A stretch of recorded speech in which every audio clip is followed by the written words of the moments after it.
And once again, this call is being recorded and we place our recording on our YouTube channel. The link is there on the um, screen, as well as you can download it from our azurepowerlunch.com website. Okay. So happy Friday, everyone. Thank you for joining. Today's topic is Azure Web PubSub latest updates. So I know we covered this topic, think maybe few months back in May when this service was announced in public preview. But today we are going to be covering one of the key update, which is about the ability to secure the to the service and from the service over private endpoint, or basically private connectivity. And this is one of the feature that is kind of, may help organization which are very security conscious, or they want to use this service entirely in their own infrastructure, like applications that are running inside their own environment. But we will talk about it. So with that, as we always do, we are going to do a quick um, set on the in the on this topic, and what these things do, like WebSockets and Web PubSub service. Just want to mention one thing. We're gonna be going very quick because we want to spend more time on the main update. So if you feel that it hasn't been covered in detail, I have a link to a video that will help, as well as you can look at our previous Power Lunch session where we talked about it in more detail. So first of all, we all know what WebSockets are. It allows you to communicate two-way, in a full duplex mode over a single HTTP or TCP connection. Um, you don't have to, like, if, for example, client is calling server, the server wanna call back the client. They don't have to do a call back. They can use the same TCP. Sorry, folks, if you don't mind, put yourself on mute. Thank you. Um, yes. So moving forward, um, Azure Web PubSub service. This Azure Web PubSub service is a PaaS service which provides WebSockets as a service. So basically, it provides a platform to build applications that use WebSockets. You don't have to set up any VMs and do all the taking care of those VMs and things like that. You just create the service and start writing application that communicate to the service. Okay, and use WebSockets and start building real-time application that doing notification and chat and all that. Here are some of the use cases. Basically, this is kind of a high-level list of those use cases. There are many more. Um, I invite you to go to the documentation, look at that. Some of the key application that I have seen enterprise using it is for notification, as well as kind of chat in the context of not a, like just exchanging messages. I shouldn't say chat, exchanging messages between applications, things like that, in real time. So that's the one of the some of the use cases that I have come across. Okay, this is important. So I'm going to spend a few minutes on the key concept because it will be become apparent as we move further why we are spending a few minutes on this slide. First of all, service. Service is Azure PubSub service instance. You go to the Azure portal, you go in, you say, I want to create an instance, and you create an instance. By the way, today's discussion, we are going to be only talking about the standard instance because the feature that we are discussing, they're only available as a part of the standard SKU. Second is hub. So what is a hub? So for example, you are developing different type of applications. Some are kind of chat applications. Some are applications that may be exchanging messages, and doing notifications and things like that. Some are live dashboards.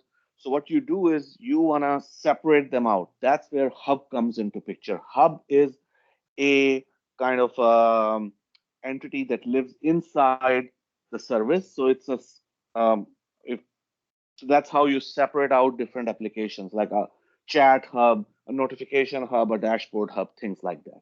And then group. Group is further classification inside a hub. So what's a group? Let's say that you have developers that they wanna chat.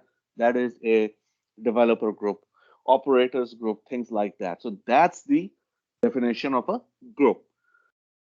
Um, and then we comes with connection. So whenever you connect to the service, that's called a client connection. There's no concept of a as such user. You can name it anything. It can be a machine connection, or it can be an actual interactive user connecting it.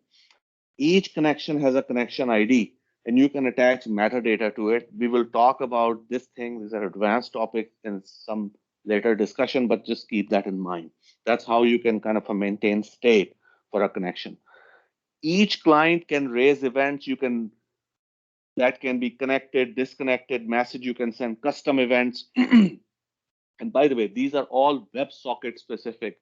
Um, um, some of these are WebSocket specific um details. So if you are familiar with WebSockets, you know that that's how WebSocket behave.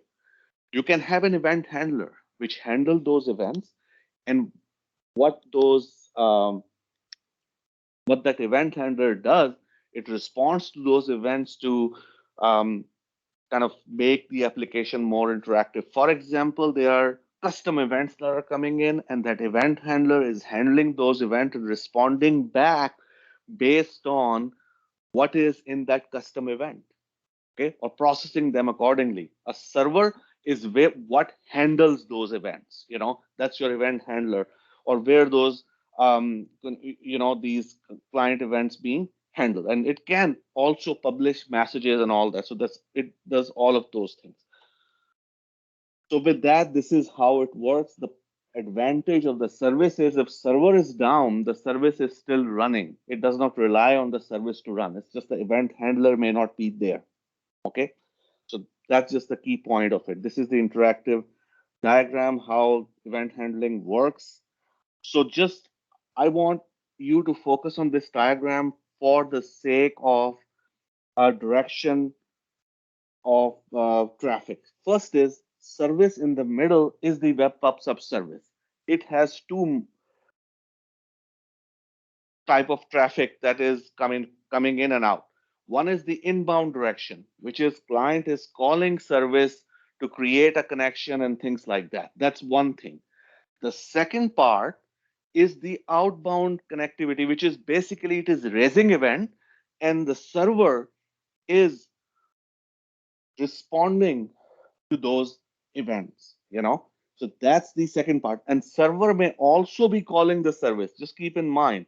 But that's once again, it will count as inbound requests coming in. So the point is there are two directions. One, client calling the server, that's in inbound, and then service, sorry, client calling the service, that's inbound, and then service raising events, and an upstream server responding to it, that's the outbound direction. And both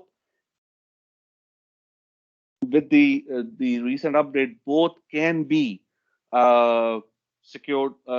Both type of traffic can be over private endpoints without going over the public internet. This is the general information about the service. Sorry, this slide is misplaced. I should have put. Sorry, let me go back. This slide should be put in the end, so my mistake. So how the key topic today is how we can secure both inbound and outbound traffic from the service using um, you know um, using private endpoints. So this is the first um, kind of way or one part of this um, entire picture. This is a client that is this machine 10.1.0.1 trying to access the service. It is just making simple HTTP calls to the service. You just drop a private endpoint to the service in the VNet where that client is, or it can be in a VNet in Azure and the client is sitting on-prem, but it has access to that private endpoint over a express route or site-to-site VPN. That will work as well. As long as that is the case, that communication is secure. You can turn off public network access, all good. Everything is happening now over private network. Okay. This is kind of a very focused how it will work. This is how high level application architecture, and we're going to see in the demo as well. So you see web PubSub standard SKU, you have workload VNet, and you have application running there, apps running on AKS, apps running on VMs. There can be somewhere app service running as well. And through VNet integration, it may be connecting to the PubSub. Then you have these on-premise machines that are connected to this endpoint over a private IP. So all the communication is happening over through private connectivity without anything going over public internet. Everybody with me so far, hopefully. Any questions?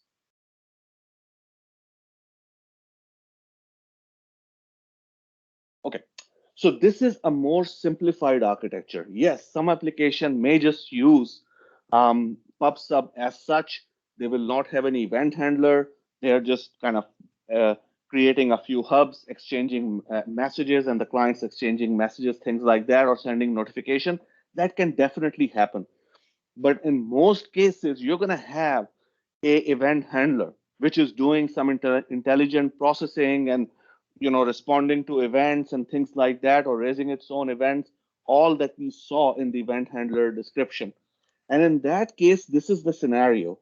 This is something called shared private endpoints. In that case, you will drop the private endpoint of the event handler into the VNet of web PubSub.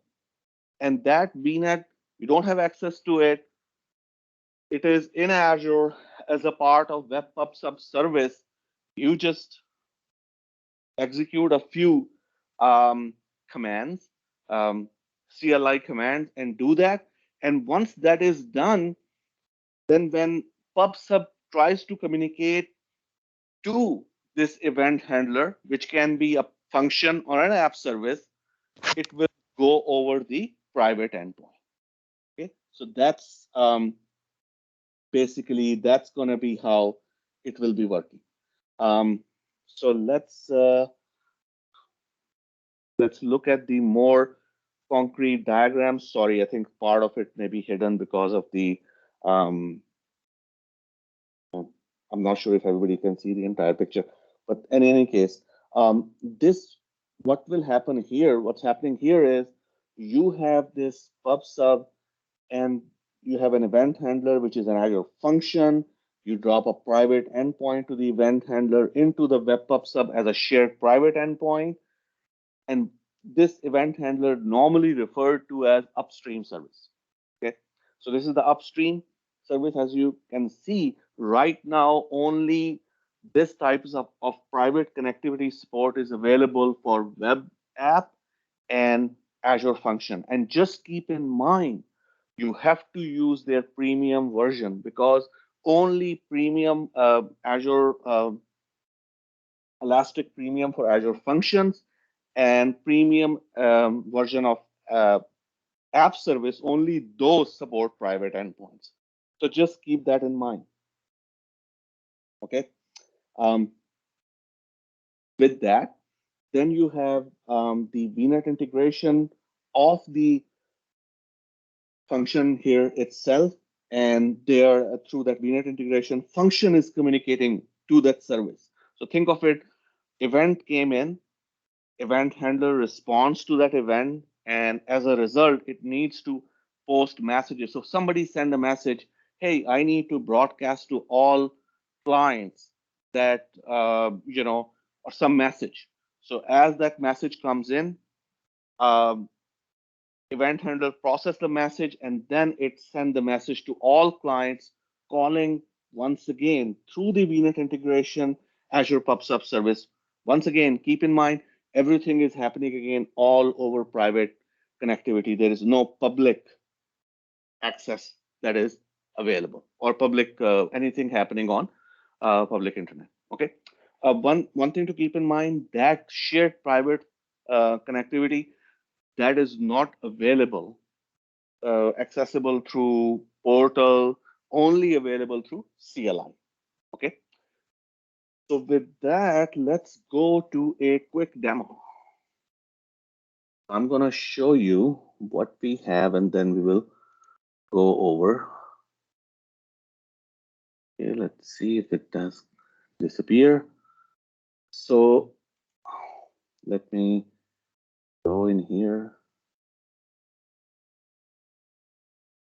Okay, so let me go. Yeah, that's good.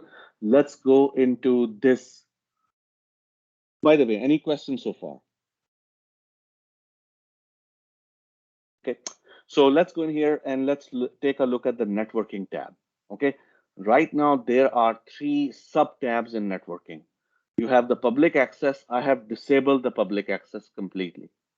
And then you have the private access, which is I have created a private endpoint. This is the first scenario we are talking about. We have created a private endpoint and we are connecting to that private endpoint through our application. And if you look at the access control rules, I mean, it's very, very kind of granular if you want to go with the rules. For example, um, I am here saying no public network access. I can either allow client connection, server, REST API, trace API, all that. And even on the private IP, private endpoint, I can, select one of these options. And the way you create a private endpoint, it's very generic. You just pick a subscription, then you pick I'm going to name it XYZ just for the testing. And then you pick the resource and then you create a private endpoint. So there is nothing kind of a special there. But once again, you can control all the access. And let me show you here in this. This is the kind of a. So what I have done is I've dropped the private endpoint into a VNet, and over there, I have a virtual machine that is running. And on that virtual machine, I am using the CLI command to connect a user. So basically, this is the client that is connecting here. And there is a client that's so basically there is a client named user1, or I mean, I'm just naming it user ID user1 and user2. They're connecting, and I can ask them to join group, and they're going to join a group here, APL, and once again here as well. Goal is to show that all communication is happening over private endpoint. If you try to access it, if I try to call it from outside, this will just fail. And I can send message, and that is send to group APL hello. And as you can see here down, the message is shown here. And once again, I can come in here and I can send the message, send to group APL hi. So basically, this is two-way communication happening all over private endpoint. So that's one example. Okay. Any questions on this one? Very simple. There is no server involved there. I mean, we are just communicating directly to the service, and we are not interested in handling the events. This is just one side secured. Okay. So let's now go to the second piece, which is the securing of outbound communication from the web PubSub. For that, I have created another web PubSub service. And in that service, as you can see, I have named a hub name called Simple Chat. And this is in settings. I'm setting a event handler. I'm saying this is my event handler. And what is this event handler? it is a function service. So let me take you to that. I think that's the function. Where is the function? Yeah, this is the function. So this is the function that I'm doing. And this function, let me show you the private endpoints to the function. Okay, so these are the private endpoints. And as you can see, this one I have created in my VNet, and this was created automatically when I ran the CLI command. Let me show you the CLI command here that I ran. This is the CLI command that I ran. Okay, and of course you will have to update your subscription and all that. So this is the CLI command that I ran, which will create the private endpoint of the of the function into your PubSub service. And by the way, this is the JSON that you have to put in. So I have provided the link. So you just run this command with this JSON. It's going to create a private endpoint of your function into web PubSub. Okay. And once that is done, that's how it will look like. That I mean, just like we have seen that here. This is the private endpoint will be created, and just keep in mind you have to come in here and approve it.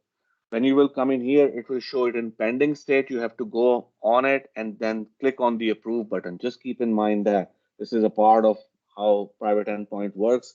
If you are admin on the both side, it's auto approved, but if you are not, then it will create the private endpoint in a pending state and you have to click on it to approve it. Okay, any questions? Okay, so let's go to another VM. So now I have another VM. I'm running it in the same VNet where I have a private endpoint drop from my web PubSub service. So this is the inbound communication to the web PubSub service. Okay, I am connected. There are two chat session. One, both are running in separate browser. And once again, I can say hello and that should see the chat here. And there are two different user I have logged in, and that's how it's happening. And before we go any further, I want to show you the function app that I have created. So that function app, uh, it has three methods. One is the index. And by the way, you can do it in C#, you can do it in JSON, sorry, Node.js, I'm doing it in Node.js. The first one is just showing this page, the page that you are seeing here. This is the page. You see that API/index, it's showing this page, okay?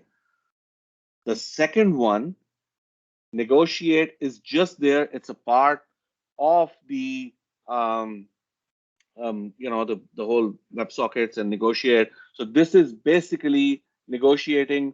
I'm securing this page with Azure AD Auth. So that's just kind of making sure that Azure AD Auth user has to sign in. This is the part which is the most interesting. This is basically a web PubSub trigger. Okay, so right now, if you try to do a web PubSub trigger, you will not see that trigger in Azure Functions. So the UI support is not there, so you have to manually do it. It's very well documented how to do it. So this is basically now your function is listening to the web PubSub, okay, as events come in, and this is the code. Basically, right now we are not doing anything. We are just getting the event, sending it to everyone. That's it, and adding this, system AK. So we just showing, um, that uh, this is processed by the event handler. That's all there is to it. So think of it. You have this is the heart of the system. This function API. You're just triggering it as events arriving into your web PubSub and you're doing something. Right now, it's not very useful, but just to show you the point, we're just doing, we're just doing message response directly to the caller. We're not doing any fancy stuff. or I mean, we can send message, we can do all of the stuff, but right now it is just some sending back plain text. So that's all there is to it. So, and once again, we are securing this communication um, once again through private endpoint, a shared private endpoint, dropping the private endpoint of Azure function inside Web PubSub service. So both sides now over able to communicate over both communication into the Web PubSub, that is private endpoint for the Web PubSub service, and communication out of the PubSub that is done through the shared private endpoint. Any questions?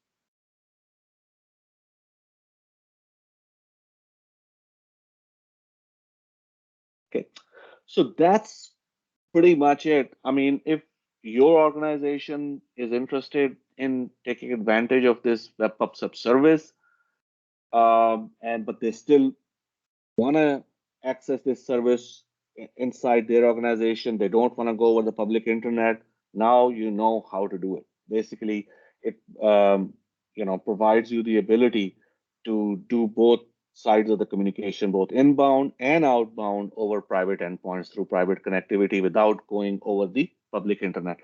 Just keep in mind, folks, this service is still in public preview. I mean, if you see this video that I have provided link from the PM, he has mentioned that this go into GA probably in November, which kind of makes sense. November, I mean, I'm sure you know that is a big Ignite conference is happening. A number of Azure announcements normally happens at Ignite. So yeah, so probably that is one of those announcements that happens at Ignite. So with that, any we have 2 more minutes. So any other questions?